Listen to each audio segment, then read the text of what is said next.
In today's video, I'm going to try to track down the girl who runs the treatment center that leased a house from us, filled it with furniture, and then fell off the face of the earth. Now, there's really only one of two ways I see this going. The first way, which is highly, highly doubtful, is she says, "Oh my gosh, yes, I'd like my furniture back. Allow me to pay you the lost rent you've now missed out on." Again, not holding my breath. Second option is she says, "Hey, I'm not going to pay you the rent I owe you, and I'm not going to come get my stuff." That way we don't have to sit on it for 90 days. Other reason I'm doing this, I'm legitimately curious what happened. It's not super rational to pay someone $4,000, spend thousands of dollars on furniture for no reason. I could think of way more fun ways to blow 5, 6 grand. Let's dive right in.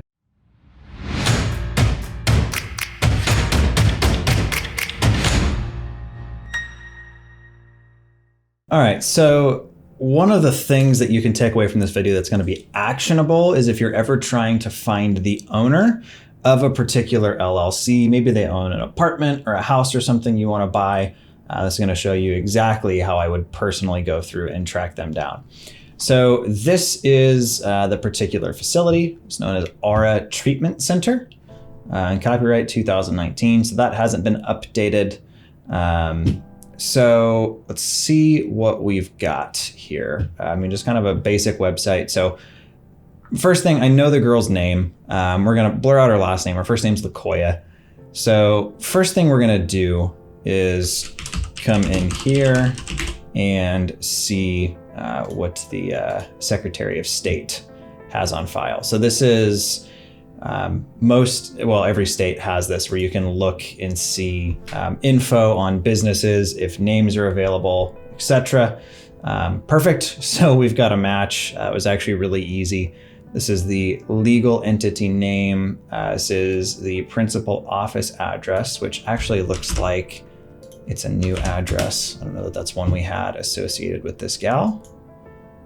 Looks like it's a house. I think it's this one.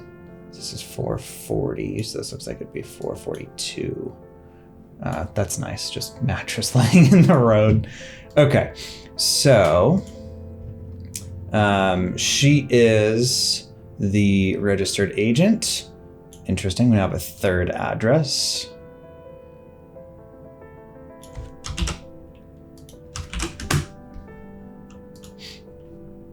Also have this address on here, which was the business address, which I'm guessing, interesting, 16802 Doris Drive doesn't appear to exist, whereas 6802 does. So let's see if that was a typo. What is 6802?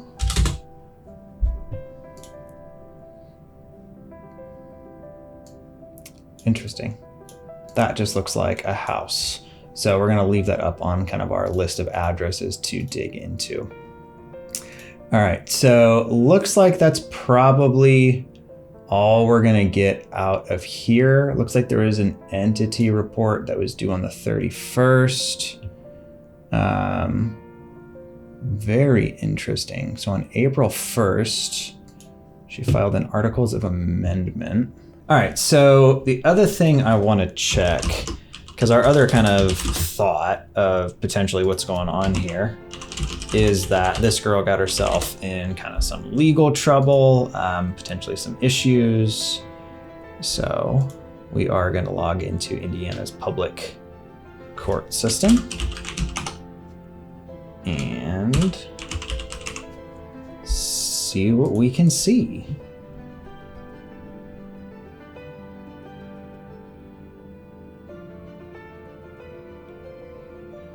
All right, looks like potentially an eviction for small claims on 318. Looks like a operating with expired plates on 318.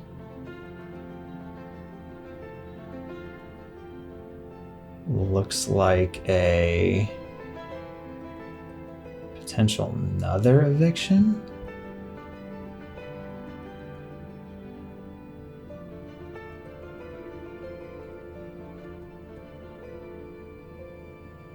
company, small claims.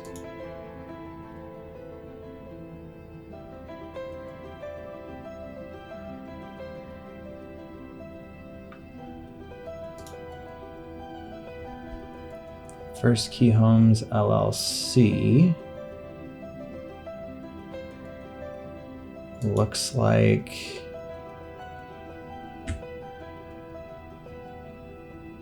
potentially another eviction. That's an eviction hearing.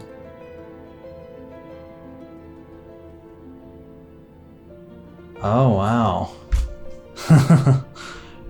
Okay, interesting. The goods were removed and placed in storage. Here's another one.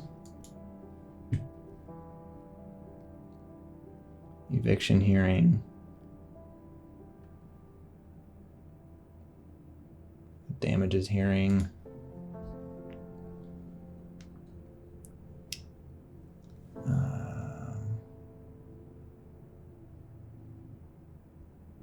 This looks like another one. That's insane. Ooh, ouch. Looks like somebody won a $29,000 judgment against her. This is very, very interesting. So it looks like the girl who was running the group homes or owned them, leased a whole bunch of them. Looks like she got some sort of like a Chamber of Commerce or like a startup business grant that they ended up suing and winning a $29,000 judgment for. So it really looks to me like she potentially tried launching 4 or 5 different sites at once and something happened, or maybe she wasn't able to fill them or she ran out of cash or something. Now, one thing I will say just about kind of this whole thing, you can't really get blood out of a turnip. So if they don't have any money, good luck collecting. We could potentially get a judgment for, $1,500, $3,000 for lost rent, but in the grand scheme of things, are we ever really gonna collect? Probably not. Now, that being said, honestly, if courthouses were open right now and not closed for COVID, we would probably still go ahead and file. The way it's easier for other people to find as well, similar to, well, fortunately, the other people we found that did. I wish I could pretend that we're perfect, but we're not. We're still constantly learning lessons and sharing them with you guys.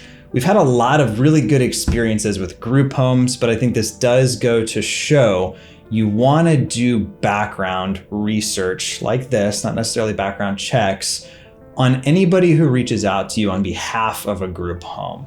Had we dug into this gal a little bit, we never would have leased to the group home, which, well, she owned, right? So it was almost like a shelf corporation to get her in the property. Looks like she set up probably 4 or 5 properties like ours. Looks like a Chamber of Commerce or something of that nature, then went and got a judgment. So almost looks like she borrowed some money, tried to kind of set up this business and then maybe couldn't get insurance or couldn't get them filled or something.